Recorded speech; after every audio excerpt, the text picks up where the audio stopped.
we continue our interview series with successful attorney marketers, we're taking a close look at what's working, what's maybe not working so well, and the specific steps these attorneys took to get to where they are. And these are simple steps that you too can follow to get on a similar path to growth. In case we haven't yet met, I'm Cara Pryor. Hi there. I'm the president of James Publishing and the founder of our Marketing Amplifier system. So let's dive right in. Today, our special guest is attorney Jason Melton. He's a managing partner at Whittle & Melton, a Florida firm specializing in personal injury, wrongful death, criminal defense, as well as labor and employment cases. He's also a founding member of the National Academy of Motorcycle Injury Lawyers. Welcome, Jason. Thanks for joining us. Thanks for having me. I can say that I have met you, and so I do know you, Cara. So thank you. I appreciate that. I think maybe many of our watchers have as well. So I appreciate that.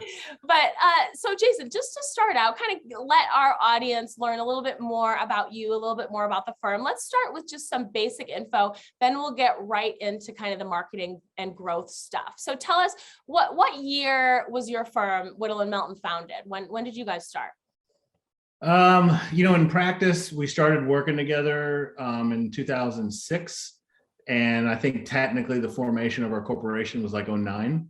We were essentially just like a collection of two professional associations working in the same office. And then we were like, let's go ahead and firm this up, right?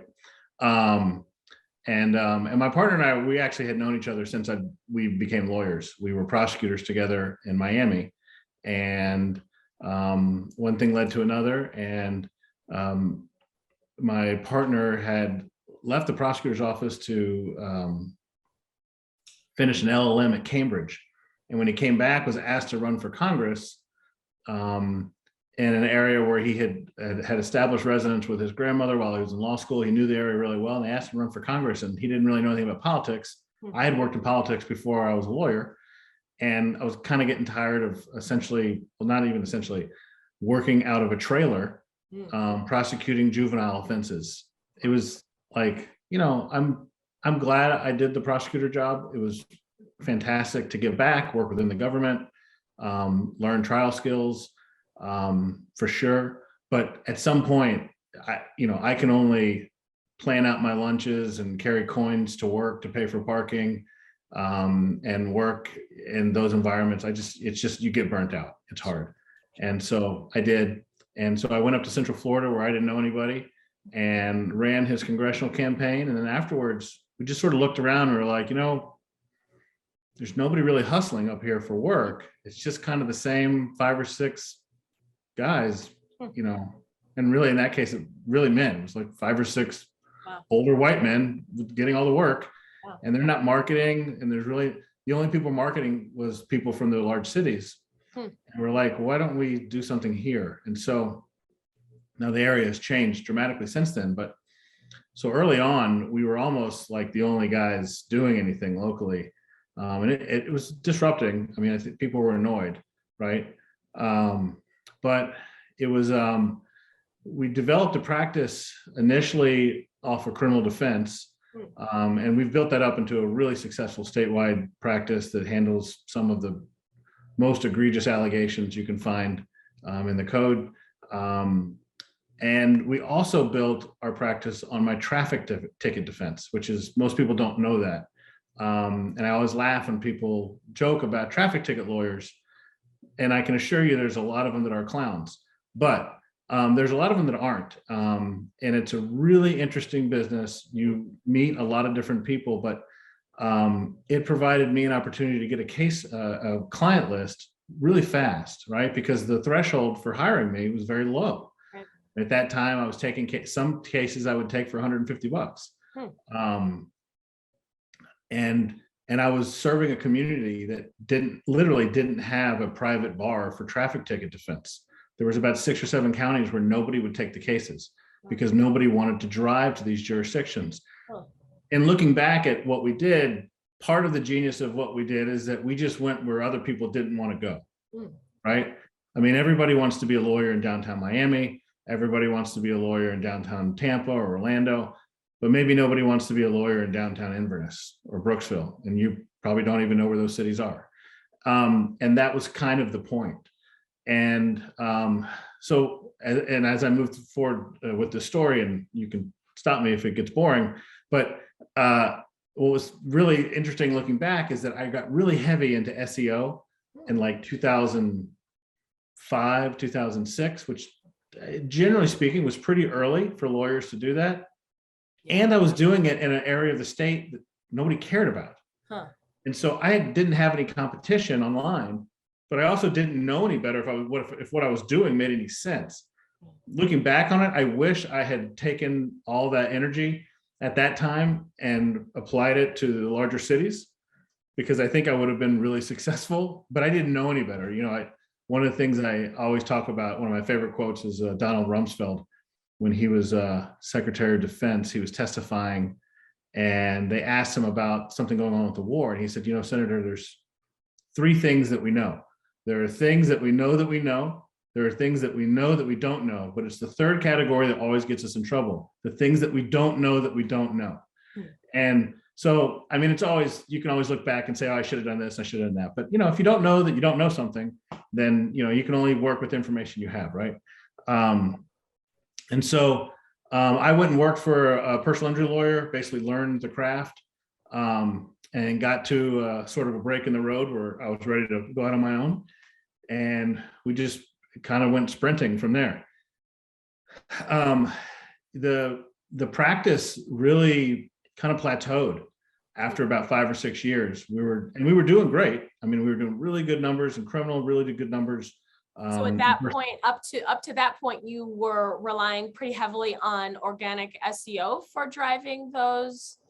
All of it. Okay. Mm-hmm. All organic SEO. I never paid $1 for anything online other than, the hosting by Justia, which is who makes my website. And those who have compared those providers, Justia does very little. It's incumbent on you to provide content, right? Right. So we blogged very heavily. And we obviously continue to put content on our website, but it was all organic. I never paid for PPC ever. Didn't pay for any weird black hat stuff. And everything we did was just all of that. You personally were creating the content, or I was doing all the writing. Yeah. I mean, I was spending more time doing that than practicing law, frankly. And I just felt like we were plateauing.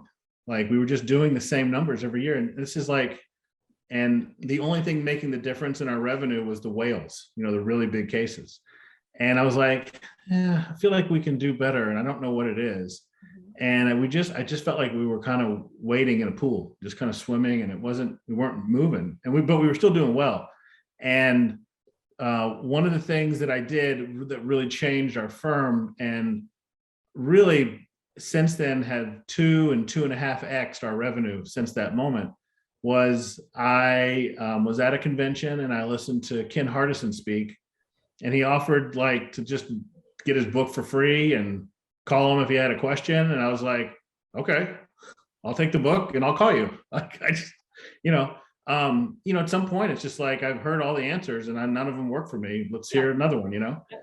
And Kim was real direct with me, and we talked about it. And so I joined the mastermind group with Pilma, and from doing those meetings and talking to other people, in my industry who go through all the same stuff that I do. They just do it in a different community and they don't compete with me. It was like going to therapy. I felt like I was seeing a therapist because I didn't have to worry about somebody saying that I said something, or taking something out of context, or taking something I said as a threat, or all the things that all of us as business owners in a really competitive industry have to go through when we open our mouths, like literally anywhere. It was great. It was like going to therapy, and because of it, and I'm not saying that that's the only. How many attorneys are in that group, and how frequently were you guys meeting?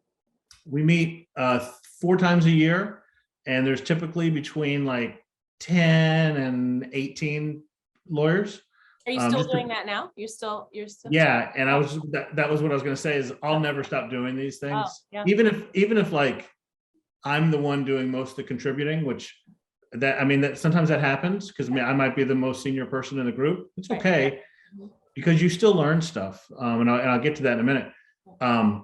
But, and there are other groups that do masterminds, but the mastermind concept is incredible. And it's really, it's something that there could be something so helpful, so powerful that I literally never heard of Mm. until 5 years ago. And my background was business. It was sales. My dad was in retail. My dad had a ladies' clothing business. He was from the time I was a little boy. He had a showroom at the Apparel Mart, and he had stores, and that's where I went after school. Was I went to the store selling dresses, things. I was selling something that I couldn't use myself, which that requires requires you to kind of step out of your brain to sell something, right? You can't just say, "Oh, this food is good, eat it because it's delicious." I was telling women to buy dresses. I mean, I'm not going to wear a dress. And then my dad after that went in the restaurant business, which I helped him with as well. I mean, I have all that, like, that's just sort of intuitive with the way I approach things. So, running a business and marketing was all pretty easy for me on the front end, but it's the stuff that I learned in the back end that has really helped us grow. And most of it came from Pilmo because, not because necessarily Ken Hardison told me something. It's because from talking to other lawyers, I developed, answers to questions that I thought there were no other answers. And it's just been really helpful. And part of that was, and we talked about this earlier, was PPC. I had never spent $1 on PPC ever, ever, ever, ever. And now I do it. I've been doing it since 2018. And I love PPC because it's like a water hose and you can turn it on and turn it off. You can super niche down on what you want to do, which I would tell most people, don't spend money on PPC if you're not super niched on what you're looking for, because it's kind of a waste otherwise. But I really love it. I think it's a really great device. I loathe the LSA product. I wish they would just get rid of it, or enforce their rules and do it correctly, because there's a lot of just kind of outrageous abuse with the LSA product right now. But it's there and it works. But so the big things for us was when I joined these masterminds, talking to the other lawyers really propelled our marketing and advertising. And it's just such a great environment. One of the things that we also started doing once we got into Pilmo is the outdoor events, right? The remotes, as some people call them. That's just been, it is dollar for dollar the best thing we do, is going to events, giving stuff away, talking to people, essentially pressing the flesh, right? Half the people that go to these events are the same people that go to all the events. That's true. Right. But you get to meet people, and that just opens doors for other relationships. And at the heart of our business, it was all word of mouth anyway. So that just creates more opportunities. Yeah, Jason, I'm really interested in digging in a little bit to this kind of mastermind idea, because I think it's just truly invaluable to have a small group of like-minded professionals, right? Like-minded attorneys who are facing similar challenges every day, to have that kind of accountability, but of course that kind of exchange of ideas and just that communication. Can you think of anything specifically that sort of came out of that group? In other words, was there something, a new marketing channel that you decided to try because of something that, one of the attorneys in your group mentioned, or, I don't know if it was maybe a specific challenge the firm was facing. Can you think of anything specific that really, maybe you wouldn't have as easily found a solution for, that the group kind of helped you through that? Yeah, so I mean, I can go really, I can drill down really far and tell you balloons. You're laughing, but I don't know why people would do these outdoor events and don't bring balloons with them. You're crazy if you don't bring balloons, because kids love balloons, and the kids come with the parents to the events, and they're going to drag their parents to your booth if you're giving away a balloon. So you want a free idea? There it is, balloon. I like it. But yeah, I mean, the PPC was big for me. Like I had to basically hear from my colleagues, Yeah. you're nuts not to be doing it. Mhm. Here's what I spend on it. Here's what I get out of it. Mhm. Turn it on, turn it off. Mhm. And I'm like, these guys are right. Why am I not doing this? Yeah, yeah. And so like that's more of a broader topic, but from day one, I've never spent $1 on TV. Yeah. And I still haven't. And I think because of what I've learned about social media in the last year, I may continue not to spend any money on TV because I mean, Cara, I'm not going to ask you how old you are, but I'm 47, and it never dawned on me that people don't watch TV anymore. They use their televisions, but they don't watch TV. Right. And it's crazy. I had talked to a receptionist in my office the other day, and she said, "Oh, I saw your blah, blah, blah." And I said, "What are you talking about?" She said, "Oh, I saw the thing you did about, I think it was golf cart accidents. We do a lot of work in the villages representing people who are in accidents with golf carts." And I was like, "Oh, you're on our website?" She's like, "No." I was like, "How would you see that if you weren't on our website?" She's like, "Oh, I saw it on YouTube." I'm like, "Why would you see me on YouTube?" She's like, "That's how I watch TV." And I just thought like this was sort of a theory, or this was something people did during the pandemic. I didn't realize that there's a whole swath of our country, like almost like everybody under 30, Right. they don't even watch television anymore. Right. And that's something that, you get used to working in your bubble and living in your bubble. You don't even think about that stuff because, well, my friends watch TV, right? Right. We argue about what's on Fox or CNN or Right. NBC or Right. PBS or what's HBO and Showtime doing. Like, I'm not talking about YouTube Right. ever, Right. but they are. Right. And that was my sort of sea change with Instagram, because I didn't even have an account.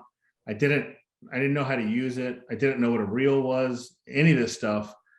I started putting out content in like July, August, really, of 21. And it was mostly just during like my family trip. We took a West Coast road trip, went to see like Mount Rushmore and stuff.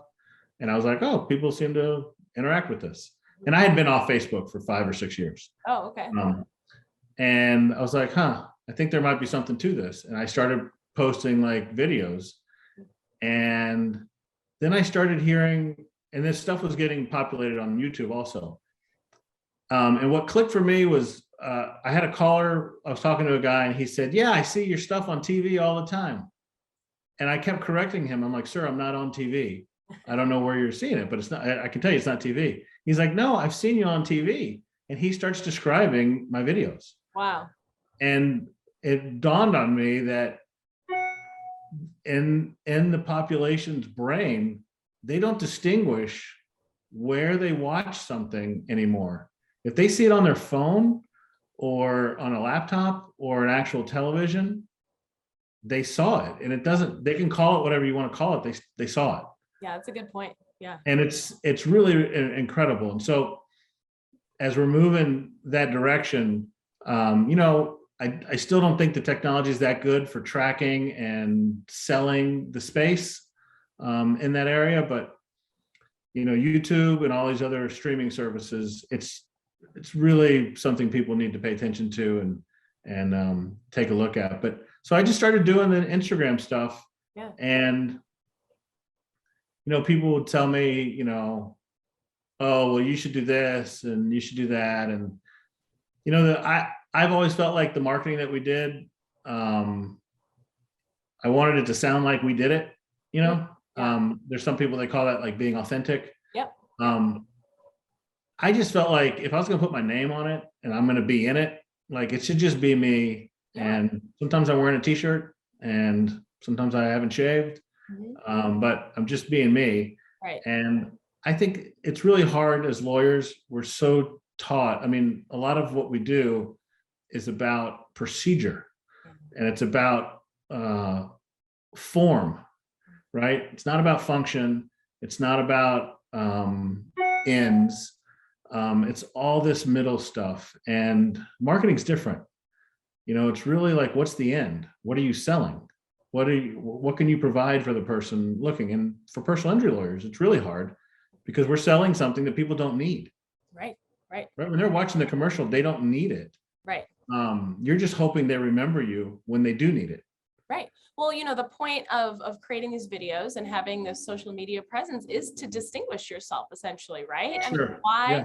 would a prospective client hire you over, the many other options down the street? And that's why that authenticity is so critical. If you're not Totally. gonna, if you're just gonna kind of read a script and be, robotic and be, Mr. Attorney, there's nothing interesting, there's nothing unique about that. Why would, someone who doesn't even need your services yet follow that, right? So let's dig in social media a little bit. So you're personally, like you said, very active on Instagram. You're at Jason Melton Esquire.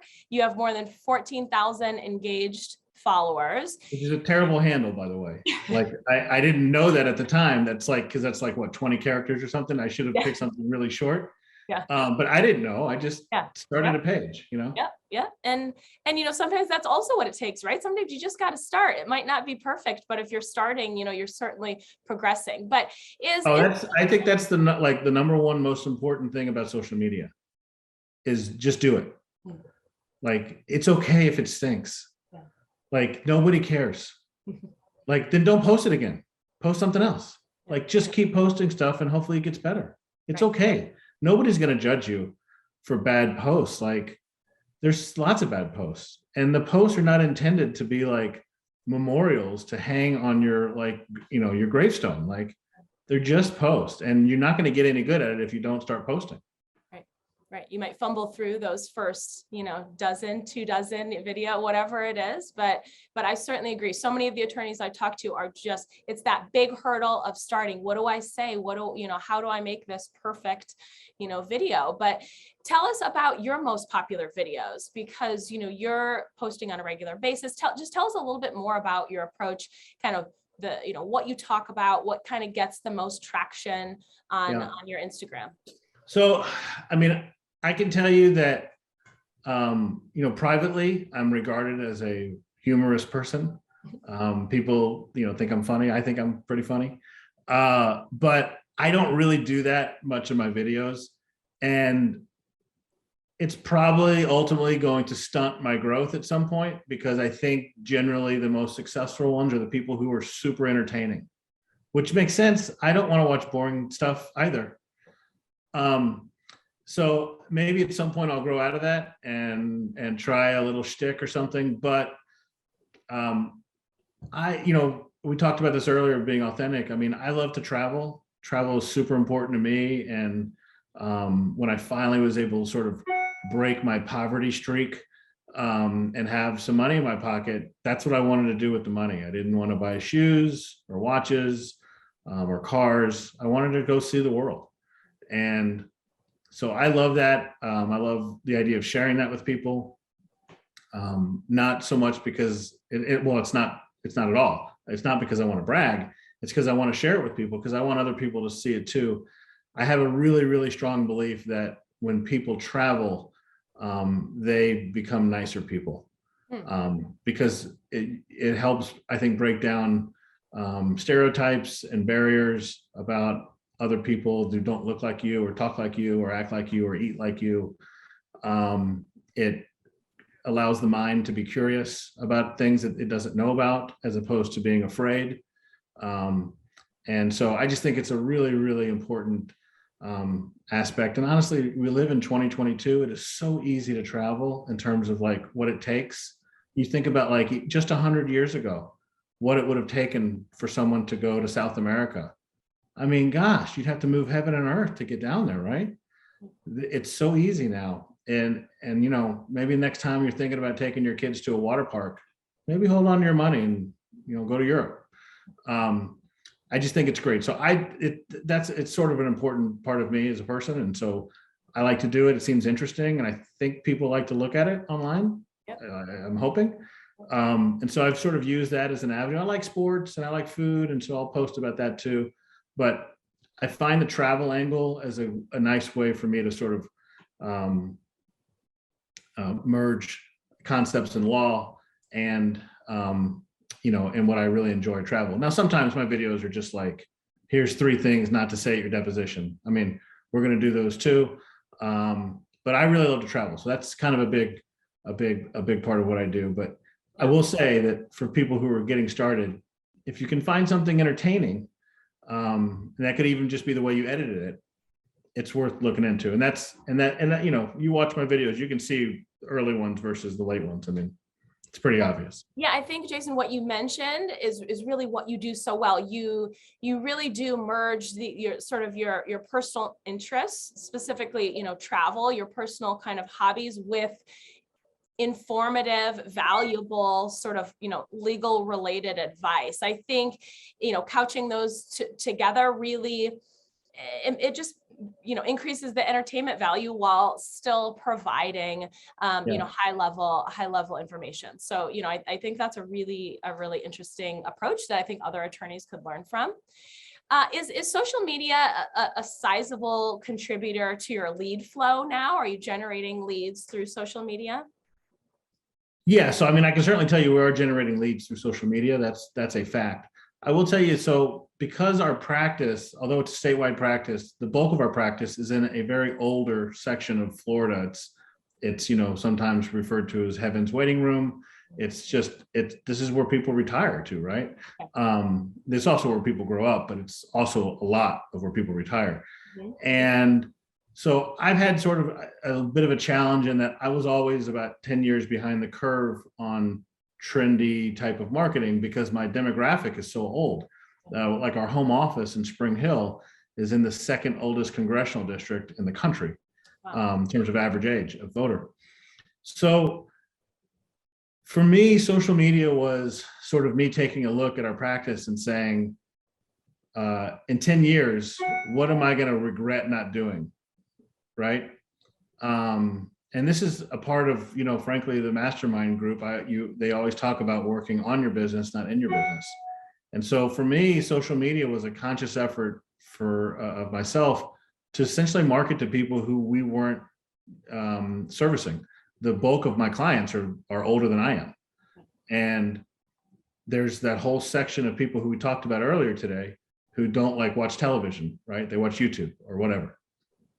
And I didn't have a lot of those clients. So I was like, you know what? Maybe those people aren't going to hire me this year, but maybe they'll hire me 8 years from now. And so I'm just going to start doing it now. And so for me, it was an opportunity to open up an entire demographic that I really wasn't serving. And maybe not for now, but maybe for later. I think sometimes people call that a long play. I hope that's what it is. Otherwise, it'll be a really long play. Yeah, I mean, that's smart. And man, that really does take commitment. It takes that you're really paving the way for, you know, for future growth. And I think that hits on another challenge that, you know, many attorneys tell me, well, you know, why would I be involved in social media? I need leads right now. I need new clients to come through my door right now. Why am I, you know, wasting my time shooting videos and branding and you know, it kind of, you know, laying this groundwork when I'm not seeing that immediate return? What do you kind of say to that? I mean, why do people, when they're hungry, go to the grocery store? I mean, they're not just going to the grocery store to eat right now, right? They're going to the grocery store to eat for the next week. It can't always be about right now. It's got to be about later. And you know, like I've never paid for leads in terms of like a company or anything. I don't believe in it. I think it's a bad idea. The biggest reason I don't like it is the real bang for your dollar is always going to be on some sort of long systemic play. And we're smart people, like we should be able to figure this stuff out, but at least like don't buy into this instant gratification stuff.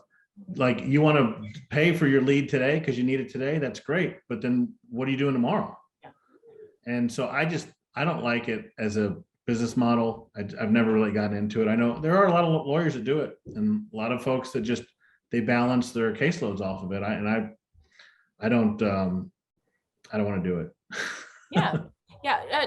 Approximately what percent of the overall firm's revenue is spent on marketing, would you say? Yeah, so it varies. Typically, it's anywhere between 13 and 23%. And so I say that to you because I can tell you those are the highest and lowest numbers we've ever had Okay. when looking back at our numbers. Obviously, the years that where we had really high revenue, you could have a low percentage, but I've read that law firms typically spend 11% of their revenue on advertising and marketing. I think it all depends on what type of practice you're in. Yeah. You know, if you're doing bankruptcy or traffic tickets, you know, maybe you don't need to spend as much. You're doing personal injury, probably gonna have to spend a lot more, right? Right. So I think that all depends, but I do think it's important. I always feel like you should never, for younger attorneys, never agree to a marketing schedule or an advertising schedule that you couldn't pay in cash right now for the whole thing. Smart. Even as good as it might be, it's such a great deal, whatever. But if you literally could not write a check for the whole thing right now, then you should not agree to it. That's smart. So we've obviously touched on several of the kind of key marketing channels that you're investing in, but can you kind of give us a bit of a breakdown on how your marketing budget is sort of allocated? What marketing channels are you investing in? You know, you touched on. Yeah, so the most of the money goes to things like billboards, you know, print advertising, PPC, things like this that are expensive. Yeah. The real allocation though of money, and I factor that in when I use those percentages, is labor, because these, like the outdoor events I talk about, you know, I pay people to go to those things, right. As frankly employers should. And if you're not paying your employees to go to outdoor events, you're inviting a lawsuit. That's certainly time that they should be compensated for. Arguably, maybe not the same rate if you wanted to agree on something with them beforehand, but to not pay them to, like, you know, go to the Strawberry Festival or something, that's crazy. You can't do that.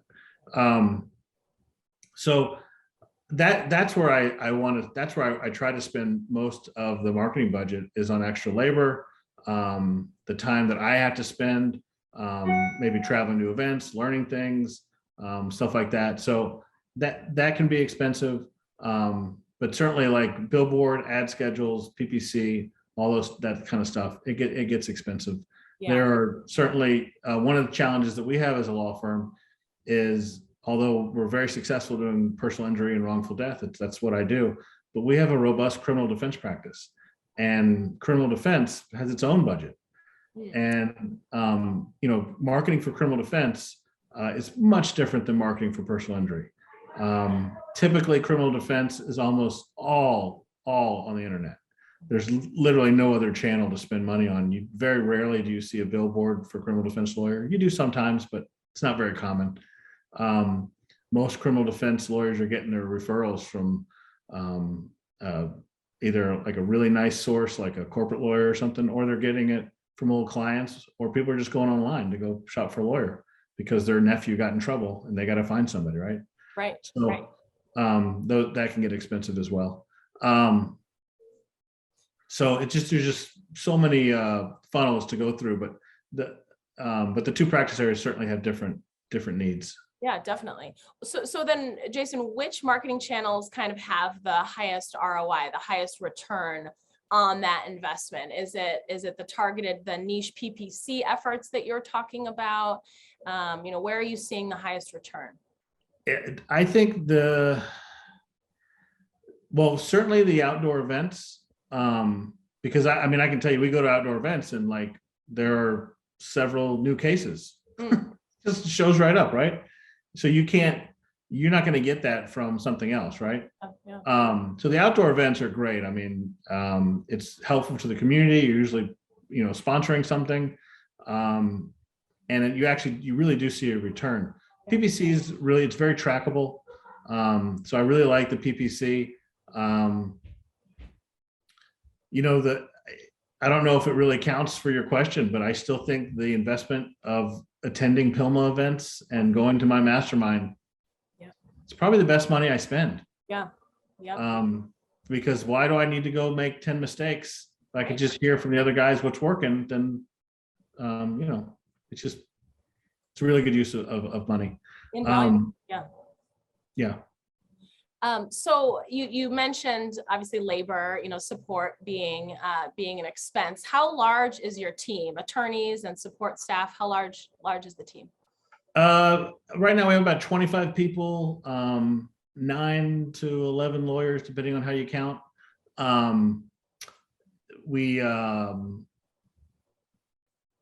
Yeah, is that right? Yeah, that's about right. Okay. Yeah. Yeah, we fluctuate a little bit. Some lawyers are more engaged in the practice at different times, and some lawyers they work actually for the firm, and other lawyers have their own law firm, and then we just kind of work together. But we have so many cases together to say that they're not a part of the firm doesn't make sense. Yep. So do you have internal folks dedicated to marketing and advertising exclusively, or is it? Yeah, so you're not going to believe me, but most of the marketing I do. That's what it sounds like. Yeah, that's what it sounds like. Yeah. So I do have some folks in the office that probably spend about a quarter of their time on the events, making sure that we're at the events, that we're set up, that we have the right stuff, that people are signed up to go to the events, stuff like that.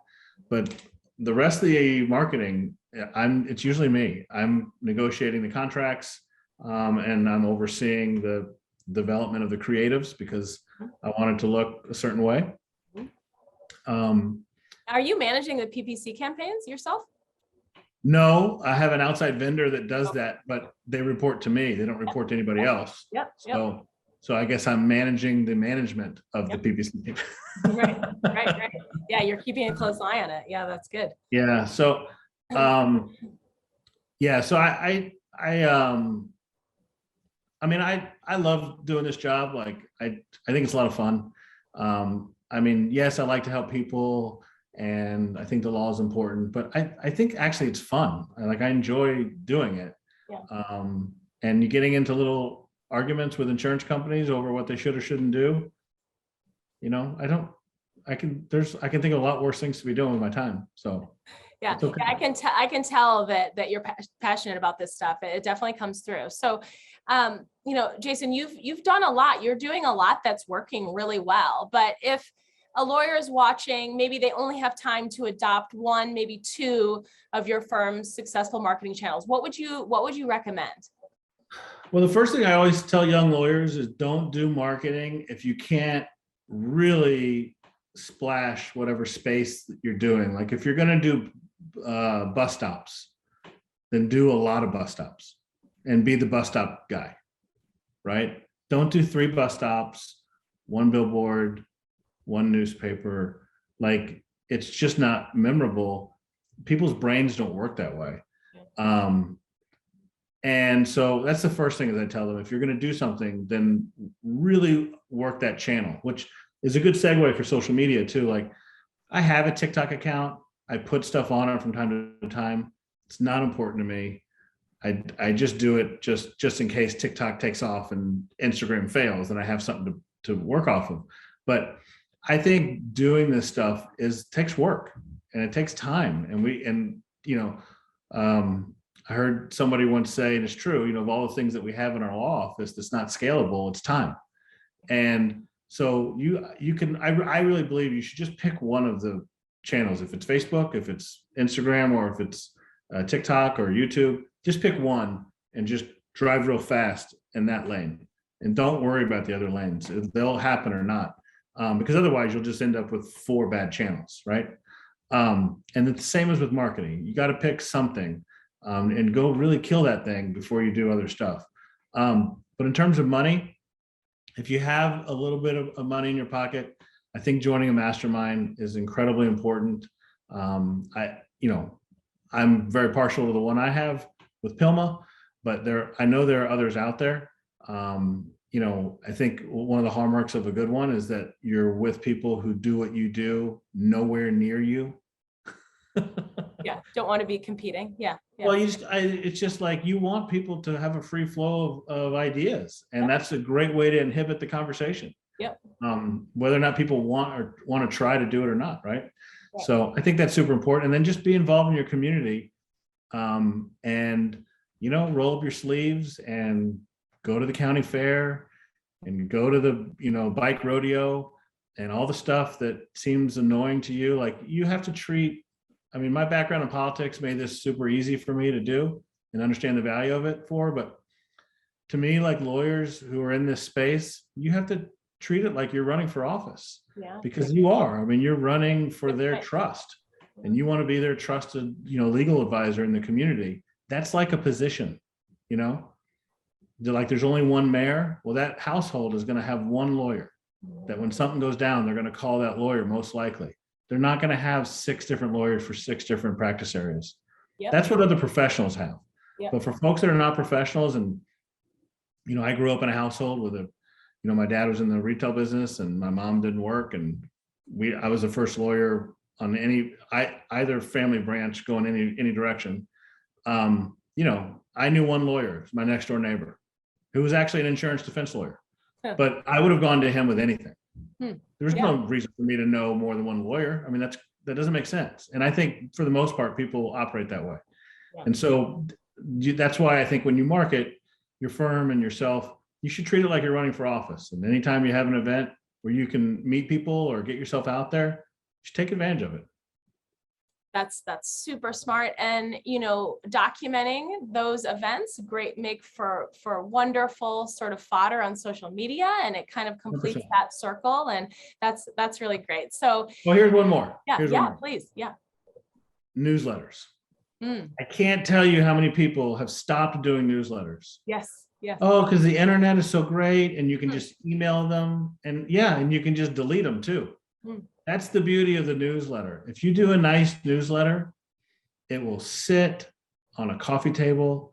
It will sit on a breakfast table. It may make its way into a bathroom, and then who knows how long it'll be in there for.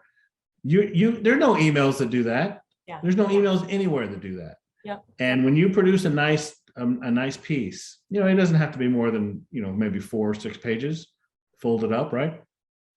If the folks that you're marketing to, they're getting a bunch of junk mail and a bunch of bills, it's all bad news.